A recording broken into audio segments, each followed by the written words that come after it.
하나님의 말씀을 연구하는 일은 하나님의 백성들의 가장 즐거운 일이 되어야 합니다. 왜냐하면 저희가 그걸 저 하늘에서도 계속할 일이기 때문이죠. 하나님의 면모를 살피며 하나님을 닮아가기 위하여 애쓰는 것이 우리가 영원토록 해야 할 목표이자 즐거움입니다.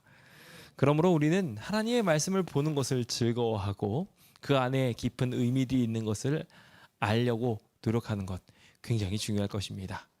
특히 더욱이나 중요한 것은 하나님이 말씀이 말하고 있는 그 귀한 진리들을 자신의 삶의 원칙들로 만드는 것입니다. 사과가 떨어지는 것은 다 알고 있습니다. 많은 그것이 중력의 법칙을 말하고 있다는 것을, 만류 인력의 법칙들을 설명하고 있다는 것을 자세하게 아는 사람은 많지 않습니다. 그 적은 무리에 해당하는 사람들이 새로운 연구들을 하기 시작하며 더욱 유익하게 만들어가는 것이죠. 오늘 우리도 마찬가지로 하나님의 말씀이 있을 때 이와 같은 법칙과 그것에 따른 삶의 원리들을 따라가며 다른 이들에게 더욱 쉽고 이해하기 좋은 하나님에 대하여 증거할 수 있어야 하며 자신에게도 접목하여 하나님의 말씀대로 더욱 힘차게 나갈 수 있어야 할 것입니다. 저희는 지난 29회차에 따른 소선지서를 공부했습니다. 그중 개요를 제외하면 28개의 회차에 따라 소선지서를 연구했는데요. 28 하면은 우리 재림교인이라면 떠오르는 게 하나 있어야 됩니다. 그렇죠. 우리 교리가 28개입니다. 저는 그래서 이 마침 28개로 맞춰졌던 이 회차들을 총 28개의 교리들로 우리가 어떻게 정리할 수 있을지, 물론 내용들은 다 산발적으로 있지만 그것들을 한데 모아 그것이 말하고 있는 우리의 신앙의 원리들에 대하여 소선지서가 말하는 원칙들을 하나하나 살펴보는 귀한 시간을 가져보려고 합니다. 부디 소선지서 속에 하나님께서 우리에게 알려주시고자 하는 교리, 시대적 특성들은 무엇이었는지 함께 나누시며 그것들이 나의 삶의 기쁨과 힘으로 자리 잡게 되기를 소망해 봅니다. 먼저 스가랴 7장 12절에 있는 말씀을 먼저 함께 읽어보아야 할 것 같습니다. 함께 좀 읽어보겠습니다. 시작. 그 마음을 금강석 같게 하여 율법과 만군의 여호와가 그의 영으로 옛 선지자들을 통하여 전한 말을 듣지 아니하므로 큰 진노가 만군의 여호와께로부터 나왔도다. 재앙이 어디서부터 왔다고요? 재앙이 오게 된 가장 큰 이유는 우리의 마음이 금강석 같아서입니다. 하나님께서 말씀을 하시고 있는데 그 말씀의 씨앗이 우리 안에 자리 잡고 싶은데 문제는 우리 마음이 정말 그냥 길가도 아니라 금강석이에요. 아예 그냥 박힐 수도 없어요. 그래서 선지자를 통하여 아무리 증거하신 말씀이라 할지라도 그것을 이해하려 들지 않고 실천하려 들지 않고 기억하려 들지 않다 보니까 아무 소용이 없게 되고 있는 것이죠. 그래서 우리는 이 시간 잠깐 우리의 마음을 모아 집중해야 할 것 같습니다. 주님께서는 과연 이 선지서를 통하여 우리에게 어떤 말씀을 하고 싶으셨을까요? 부디 그것을 깨닫고 결정 짓는 우리의 마음 시간 되기를 바랍니다. 그 전에 함께 구호를 외쳐보도록 할까요? 구호 외치겠습니다. 구호 준비! 야! 산을 향하여 눈을 들고 외쳐라! 전능하신 하나님 우리를 도우소서! 아멘! 주님께서 저희와 함께 하셔서 우리가 하나님의 말씀을 깨닫는 데 있어서 부족함이 늘어난다 할지라도 주님께서 도우시고 깨우치시며 능히 저 산들이라도 변화시킬 수 있는 기적의 백성으로 거듭나게 해주시리라 소망해 봅니다. 저희는 지난 시간을 통하여 이 소선지서가 굉장히 체계적으로 만들어진 책들이라는 것을 보았습니다. 역사서와 짝을 이루어서 정말 평행선상을 달려가듯이 신기하게 다 짝이 맞아 들어가는 형태였지요. 이것이 시대순이 아니라 그래서 주제순으로 섞여 있었다라는 것에 대하여 다시 한번 확인하기도 하였습니다. 흥미로운 것은 이 주제순으로 흘러가고 있는 이것이 큰 역사의 흐름과 차이를 두지 않는다는 것입니다. 거의 비슷하게 역사의 흐름과 비슷하게 간다는 것이죠. 약간의 차이는 있지만 거의 대부분 비슷한 형태로 흘러가면서 이 길들이 가고 있는데 이 역사의 흐름들이 참 재밌게도 남방 유다와 북방 이스라엘이 왔다 갔다 치고받으면서 했던 이야기들의 흐름과 비슷하게 여기서도 똑같이 그렇게 왔다 갔다 치고받으면서 영적인 싸움들이 이루어지고 있음을 보게 됩니다. 참 재미있는 것은 다른 사람이 보기엔 왕국이 사라지는 이야기입니다. 뭐라고요? 다른 사람들이 보기에는 이 이야기들이 하나님의 왕국이 사라져가는 이야기라고요. 처음에 어떤 나라였습니까? 우리가 잘 알고 있는 것은 모세가 와가지고 신정국가였어요. 하나님이 다스리는 교회였어요. 나라였어요. 그런데 그 나라가 사람이 다스리는 나라로 바뀝니다. 그 사람이 다스리는 나라가 솔로몬 시대 이후로 두 쪽이 나버립니다. 두 쪽이 나더니 그 중에 10지파 하나 되는 곳은 사라져버립니다. 그리고 나머지 두 지파도 포로로 끌려갔다가 돌아오긴 돌아왔는데 그 이후로 명맥을 간간히 유지하는 것처럼 보이지만 결과적으로 점점 더 연약해져 가다가 마지막에는 예수님 오실 때는 완전히 사라져버리고 맙니다.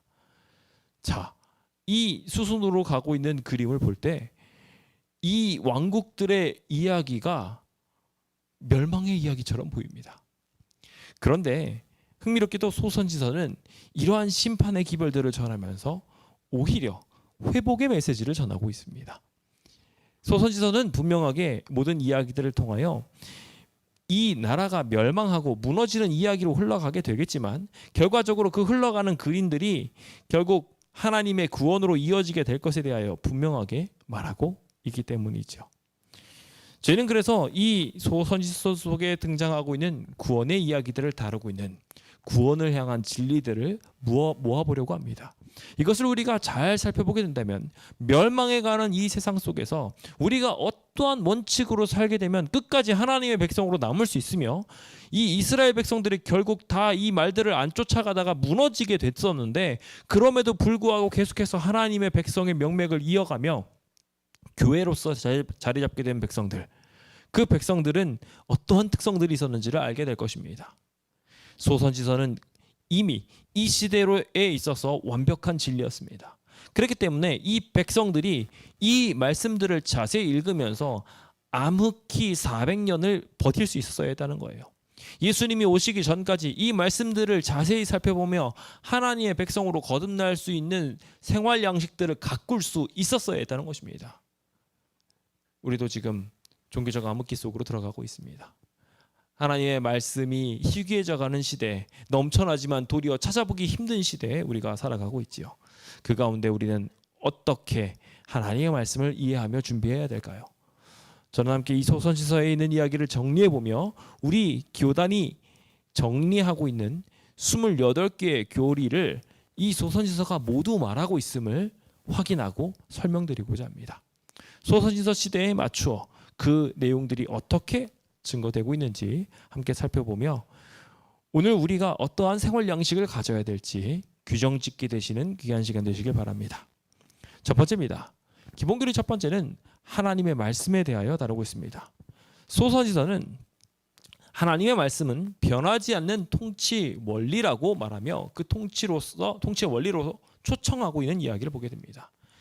이스라엘 자손들에게 꾸준히 여호와의 말씀을 들어라 라고 이야기하며 이 땅에 진리도 없고 인애도 없고 수많은 사람들이 하나님의 아는 지식과 떠나가서 살아가고 있으니 하나님의 말씀을 듣고 돌아오라는 것입니다.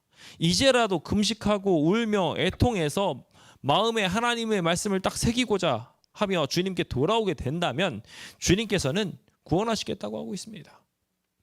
하나님의 말씀은 구원의 열쇠였습니다. 주님의 말씀에 귀 기울이게 될 때 그들은 구원받을 수 있습니다. 하지만 반대로 그 말씀을 유의하지 않게 됐을 때 여지없이 그들은 멸망해 갔습니다.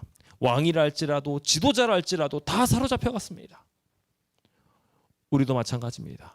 하나님의 말씀이 없다면 우리의 생활 속에 하나님의 말씀이 계속되어 읽혀지지 않고 기억되지 않고 연구되지 않는다면 우리는 반드시 이 이스라엘의 명맥이 끊어진 것처럼 끊어져 버리고 말게 될 것입니다.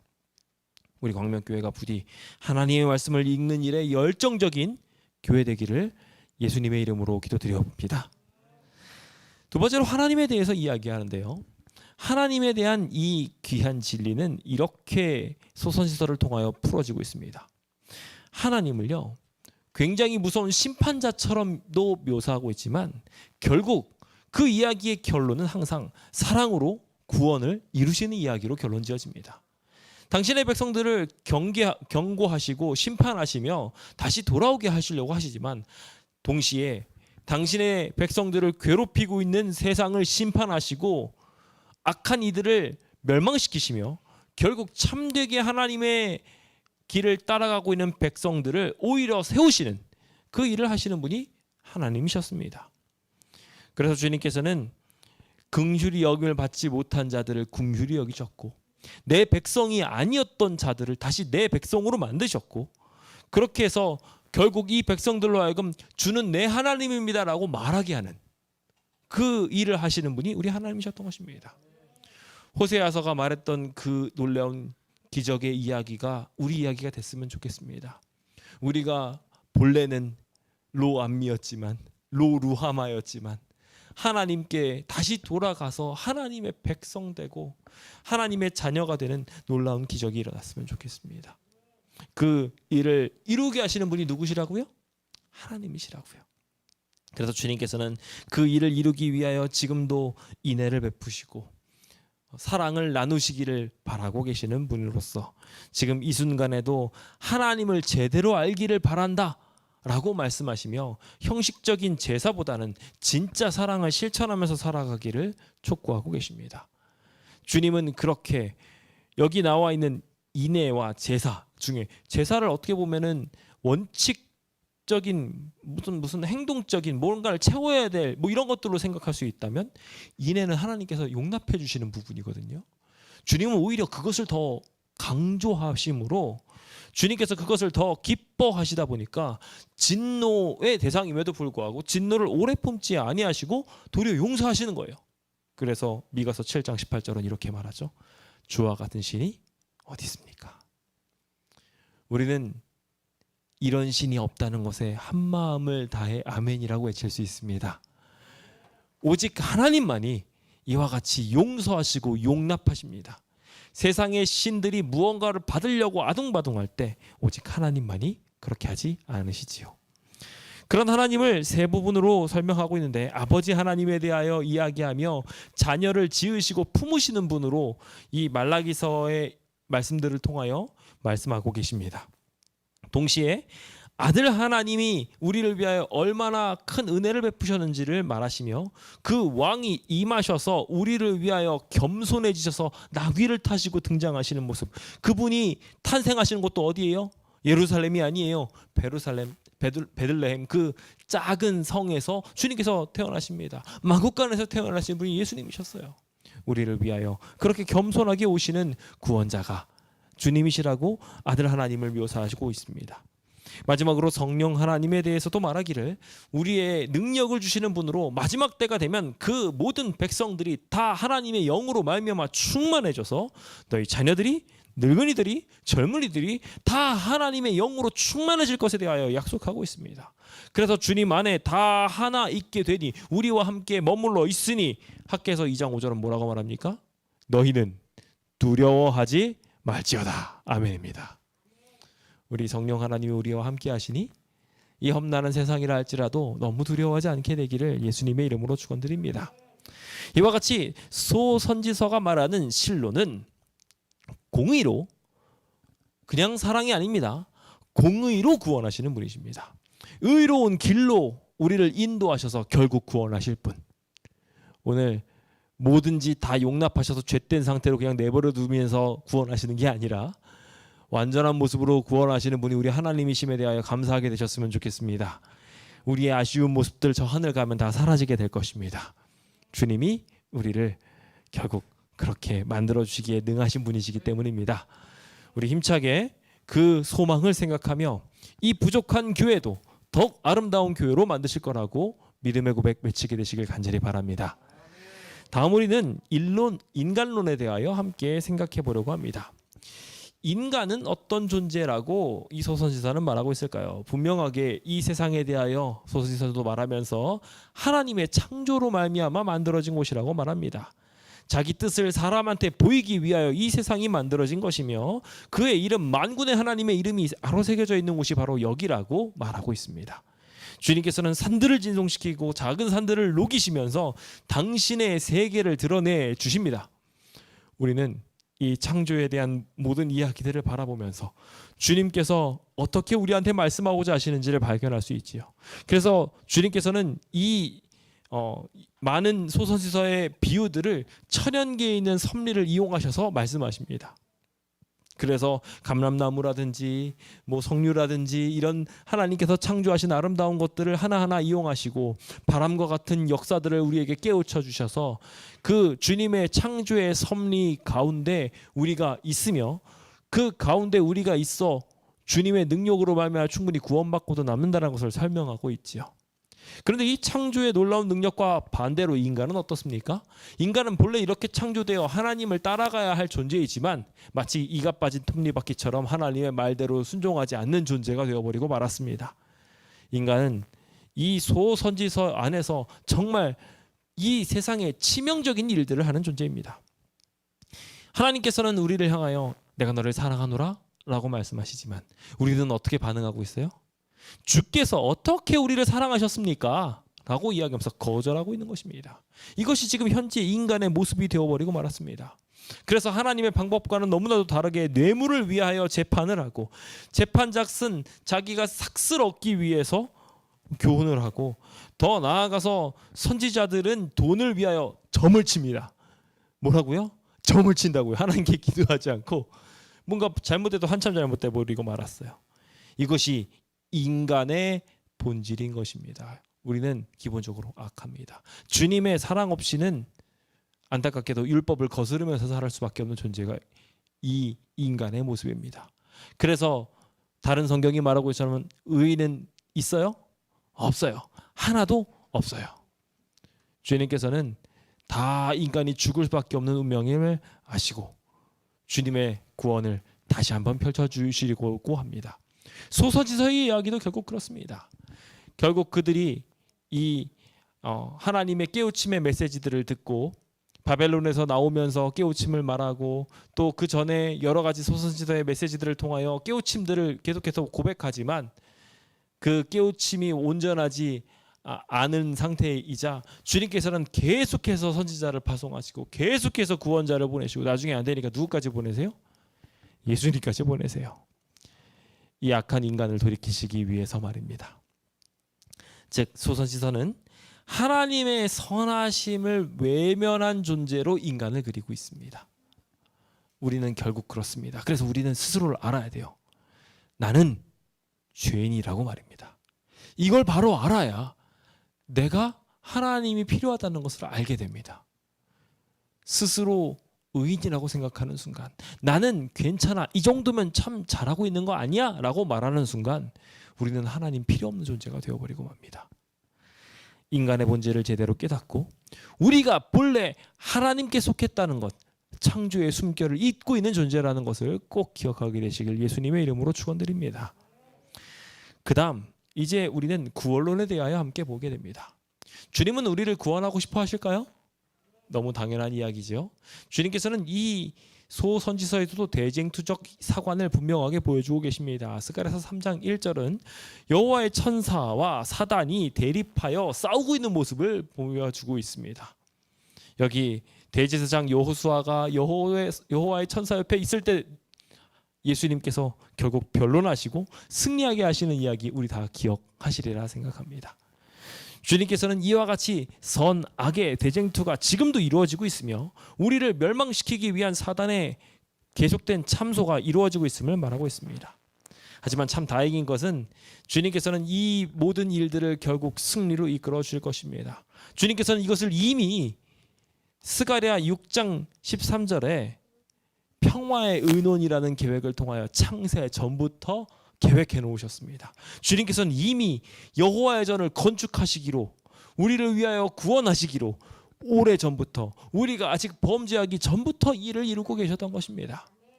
대쟁투는 미리 승리를 알고 보게 되는 이야기입니다. 그 믿음을 가지고 함께 이 전쟁에서 승리를 향하여 선택하게 되시길 간절히 바랍니다.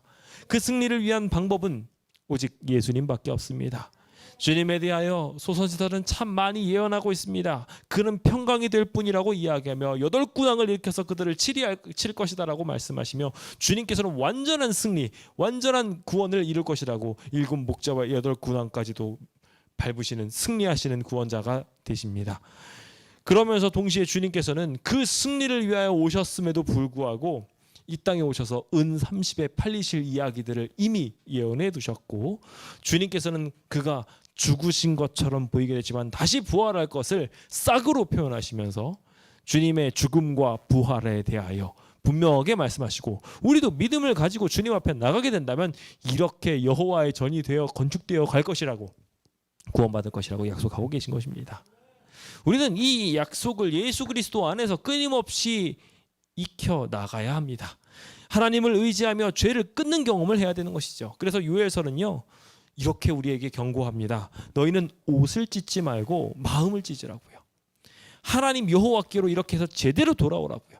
자비롭고 은혜롭고 노하기를 더디하시는 인애가 크신 그분께 돌아가서 그분의 뜻을 돌이킬 수 있도록 우리가 온전히 회개해야 된다고 분명하게 말하고 있습니다. 우리는 이 구원의 경험을 매 삶 속에서 해 나가야 됩니다. 우리 안에 지금 복술, 즉 복을 빌 만한 주술 같은 게 있다면은 그런 것들 내려놔야 돼요. 그래서 내가 돈을 이렇게 벌어놓고 내가 주식을 이렇게 사놓고 여기에 내가 저축을 해놓고 그러고 나면 내가 나중에 떵떵거리고 살 수 있겠지. 다 복술입니다. 그런 것들에서 넘어나서 우리가 새겼던 우상들, 주상들 다 하나님께서 부수시는 일들을 경험해야 합니다. 그렇게 하고 주님께 돌아오게 될 때 주님께서는 우리의 소재와 전제를 받으시며 우리를 구원하시려고 하실 것입니다. 그것이 우리의 삶에 꼭 이루어져야 될 경험이라고 소선지자는 우리에게 말하고 있습니다. 그렇게 하나님을 의지하며 죄를 끊는 경험이 우리의 삶에 일어나게 되었으면 좋겠습니다.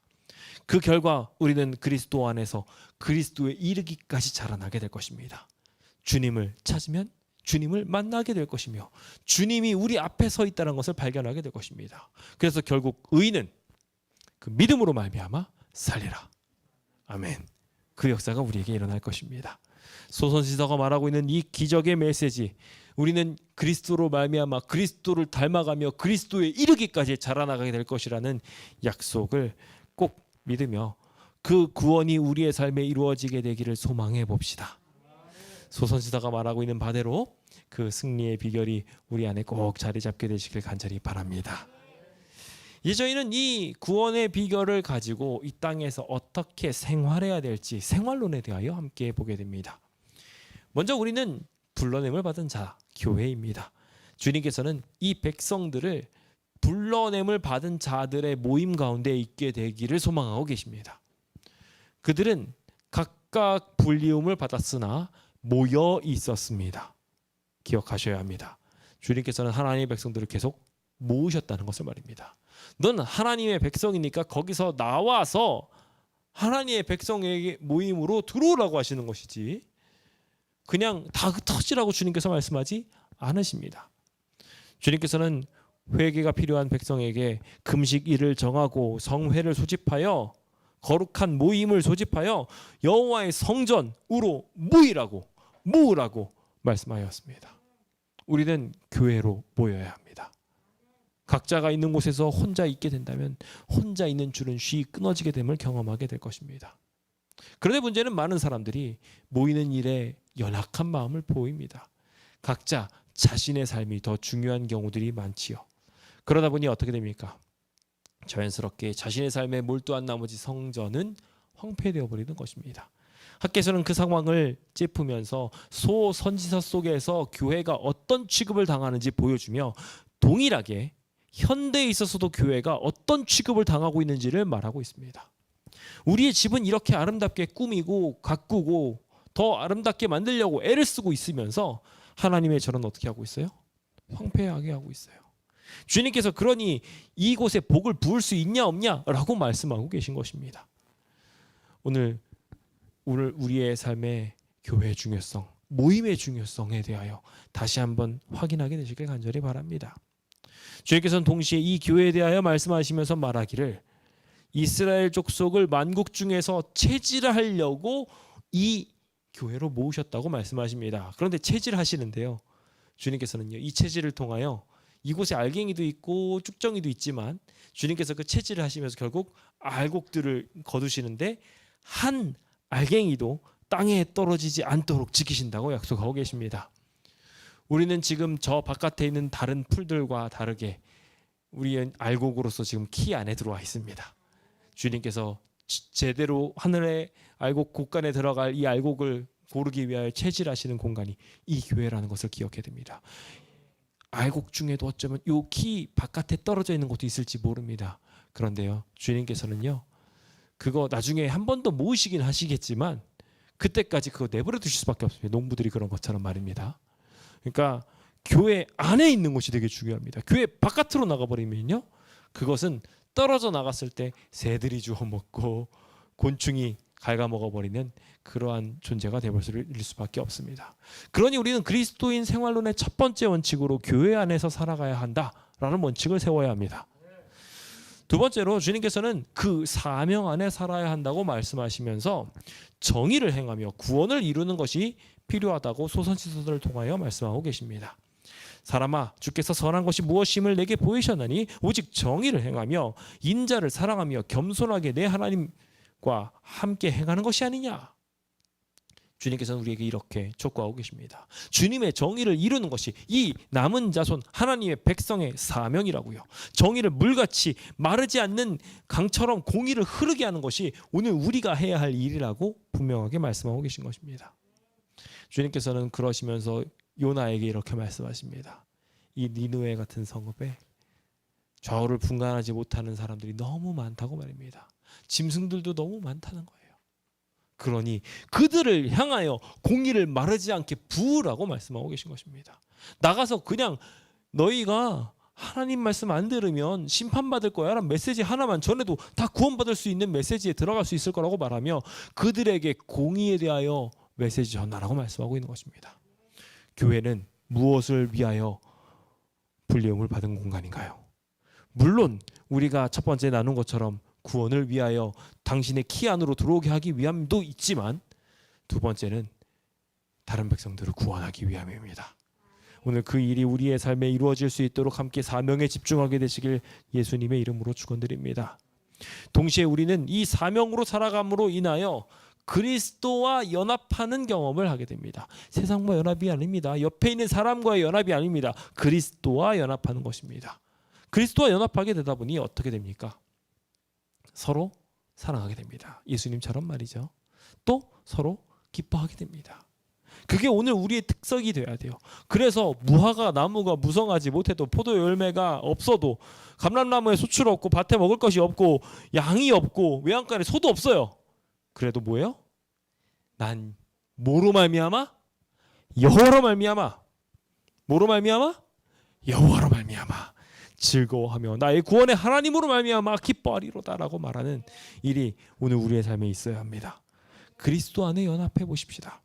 그러면 우리는 삶의 원칙 중에 아주 중요한 것으로 하나님과 동행함으로 나타나는 열매, 기뻐함의 열매가 만들어지게 될 것입니다. 항상 우리는 믿는 구석이 있는 것처럼 비식하고 웃으면서 살아가야 됩니다. 실제로 우리의 믿는 구석이 되시는 하나님이 계시니까 말입니다. 주님은 그렇게 나아가기 위한 삶의 일환으로 우리로 하여금 거듭나게 함을 초청하십니다. 이 당시에는 주님께서 침례라는 예식을 아직 주시기 전이었기 때문에 물론 정결 예식이라는 예식이 있었지만 주님께서는 그 정결 예식이 말하고 있는 원칙대로 뉘우침에 대하여 소서지서를 통하여 말씀하십니다.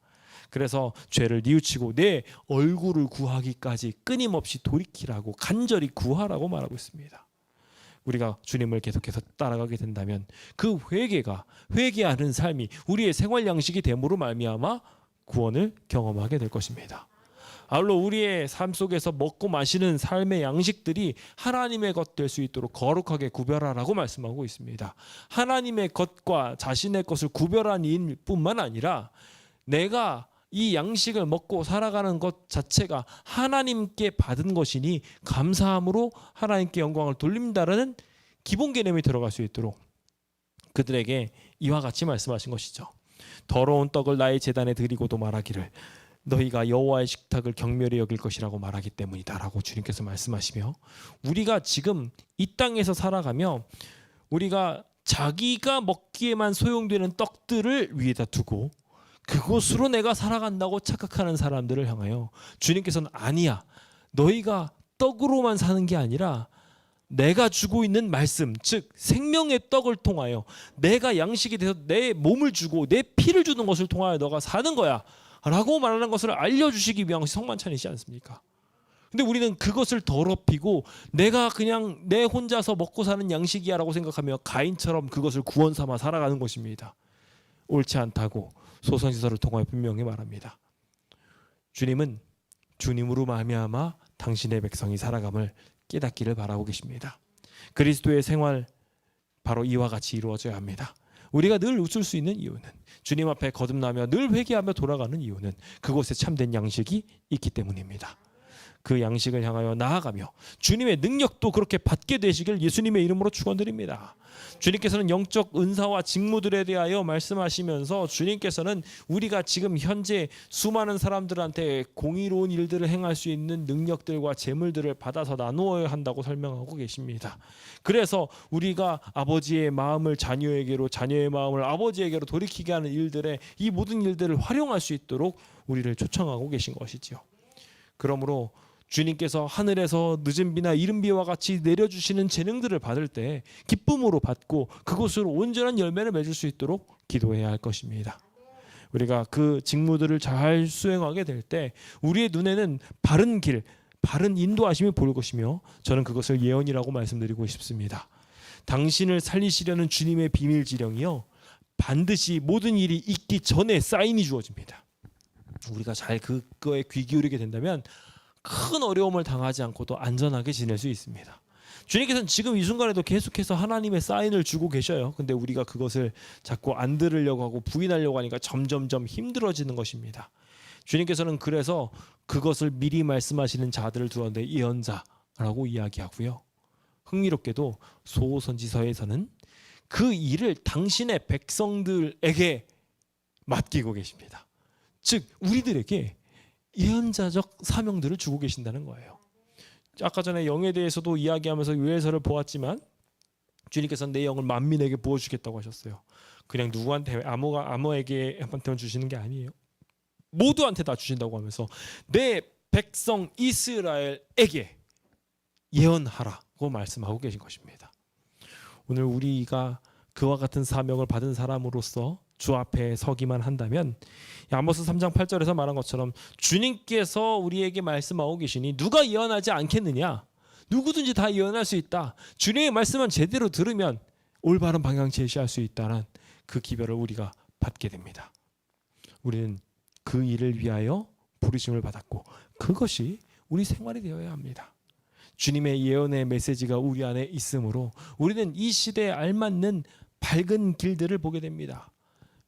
채식부터 시작해서 뉴스타트에 이르는 각종 건강과 관련된 메시지들, 그리고 교회를 어떻게 다루고 이끌어야 할지에 대한 각종 교회론들, 다 주님께서 메시지를 통하여 우리한테 주신 것이고 그것을 먼저 받은 사람들로서 다른 이들한테 잘만 전한다면 우리는 이 일들로 인하여 다른 사람들에게 미래를 선물하게 될 것입니다. 그 미래를 온전하게 설명하고 전해줄 수 있는 예언의 선물을 받은 자들 되시기로 결심하시길 간절히 바랍니다. 주님께서는 계속해서 생활론에 대하여 이야기하며 빠질 수 없는 율법에 대하여 이야기하시죠. 이거는 너무 뻔한 이야기입니다. 율법을 지키면 당연히 구원받고 율법을 지키지 않으면 구원받을 수 없습니다. 이게 기본의 원칙이에요.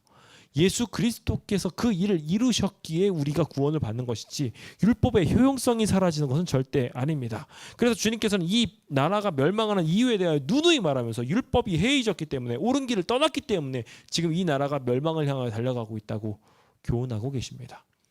오늘 우리가 하나님의 원칙에서 벗어나서 살아가고 있었다면 곰곰이 생각해 보아야 합니다. 그것에 대한 지침 첫 번째는 안식일입니다. 안식일을 우리가 어떻게 지키느냐에 따라서, 어떻게 보내느냐에 따라서 우리는 구원의 척도에 들어서느냐 안 들어서느냐를 첫 번째로 경험하게 될 것입니다. 시간의 11조인 안식일을 지키는 것은 굉장히 중요합니다. 근데 문제는 이 소선지서의 시대 때는 어떻게 말했냐면 월삭이 언제 지나고 안식일이 언제쯤 지나가지고 우리가 이걸 가지고서 뭘 팔아서 살아먹고 뭐 이렇게 하느냐 하면서 안식일 마치기를 손꼽아 기다리고 있다는 거예요. 안식일이 오기를 손꼽아 기다려야 되는데 안식일이 빨리 지나갔으면 좋겠다고 생각하고 있는 거죠. 이게 지금 이 모습이 어쩌면 이 현대인들의 모습이 아닌가 생각해 보게 됩니다. 그러다 보니 주님께서는 이렇게 안식일이 빨리빨리 줄어들었으면 좋겠다고 생각하는 사람들이 역겹고 힘들어서 호세아에 나오는 것처럼 안식일을 패버린 일들까지, 그것으로 인해서 벌을 주는 일들까지도 일어나게 하셨던 것이죠. 오늘 우리가 그렇게 되어져 가는 시대 속에 살아가고 있음을 기억하고 안식일의 소중함을 다시 한번 깊이 떠올리며 안식일에 행해서는 안 되는 것, 심지어 물건을 사고 이런 일들에 있어서는요, 하나님께서 성경에 무수하게 많이 기록해 놓으셨는데요, 돌로 쳐서 죽이게 했어요. 장사하는 사람들 돌로 쳐서 죽이라고까지 명하셨어요. 꼭 기억하셔서 이 안식일을 거룩하게 수호할 수 있게 되는 주의 백성 되시길 간절히 바랍니다. 자, 그 다음 또 하나, 시간의 청지기뿐만 아니라 주님께서 주신 모든 것들에 대한 청지기가 되어야 함을 말하며 청지기 직분을 강조합니다. 말라기서는 분명히 말하죠. 사람이 어찌 하나님 것을 도둑질하겠습니까? 라는 질문에 이는 곧 11조와 봉헌물이다 라고 이야기하며 주님께서는 그것을 도적질하는 사람들에게 죄 없다고 말씀하시지 않음을 분명히 강조하십니다. 그리고 반대로 그것을 성실하게 구별하면 어떻게 하신다고요? 맞습니다. 너희 온전한 11조를 창고에 드리면 나의 집에 양식이 있게 되는 것뿐만 아니라 하나님께서요, 하늘문을 여시고 쌓을 것이 없도록 복을 내리 부어주시겠다고 약속하고 계십니다. 그 귀한 약속을 믿으시길 바랍니다. 그리고 주님께서는 이런 11조뿐만 아니라 헌물들이라고 하셨어요. 기억하셔야 됩니다. 11조만이 구별해야 될 것이 아니에요. 이 헌물들은 무엇을 위해서 드렸느냐? 단순히 하나님의 모든 일들이 돌리기 위해서만이 아닙니다. 그 모든 일들은 주변 이웃들을 돕고 사랑을 베풀기 위한 것이었습니다. 그래서 주님께서는 스베냐서를 통해서 곤고하고 가난한 백성들을 내 가운데 남겨두겠다고 말씀하셨어요. 굳이. 왜냐하면요, 여호와의 이름을 가지고 우리가 가서 그들을 보호하고 하나님의 이름에 의탁해서 그들이 살아갈 수 있도록 하게 하기 위함이었습니다. 주님께서 양과 염소의 비유를 주신 것처럼 오늘 우리의 삶에 그와 같은 청지기 직분을 줬음을 기억하시기 바랍니다. 하나님과 사람에게 것을 나누면서 살아가며 우리는 계속해서 그리스도의 품행을 이끌려고 살아가게 된다면 이웃을 더욱 아끼는 공의로운 백성이 되어가며 우리의 품행이 더욱 아름다워질 것이며 결국 우리의 가정도 이와 같은 모습이 되어 하나님과의 관계의 모형이 되어질 것이라고 믿습니다. 참 슬픈 것은 여기 소선지서 시대도 가정이 파괴된 시대였어요. 그래서 수많은 사람들이 음행을 하면서 살아갔고요. 그 어렸을 때 맞이했던 아내를 기뻐하지 않고 그거를 버리고 새로운 아내를 찾아가는 그런 일들이 많았습니다. 호세아에서는 여자가 도망다니고 말라기서에서는 남자가 도망다니고 있습니다. 공평하지요? 이와 같이 도망가고 있는 이 잘못된 관계를 주님께서는 회복시키길 원한다고 말씀하십니다. 온전한 생활이 이렇게 우리의 생활 속에 만들어질 수 있게 되기를 기도해 봅니다. 저희는 이 일들을 통하여 하나님의 사랑과 이웃 사랑이 우리의 생활 속에 녹아들어져야 한다는 것을 확인하게 됩니다. 소선지서의 이 많은 부분들이 다들 그것을 다루고 있다는 것에 대하여 다시 한번 확인하게 되는 시간이었습니다. 놀랍지 않습니까? 그 메시지들이 지금 이 순간에도 우리로 올바른 삶 살아가라고 지적하고 있는 것입니다. 그 삶이 삐뚤어지게 됐을 때 주님께서는 심판하셨습니다. 그러므로 돌아가게 되는 주의 백성 되시길 간절히 바랍니다. 이제 마지막입니다. 이제는 종말론에 대해서 배우게 될 텐데요.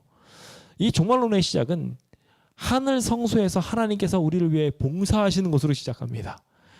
하늘에서 지금 뭐 하고 계셔요? 주님께서는 지금 우리를 위해서 변론하고 계셔요.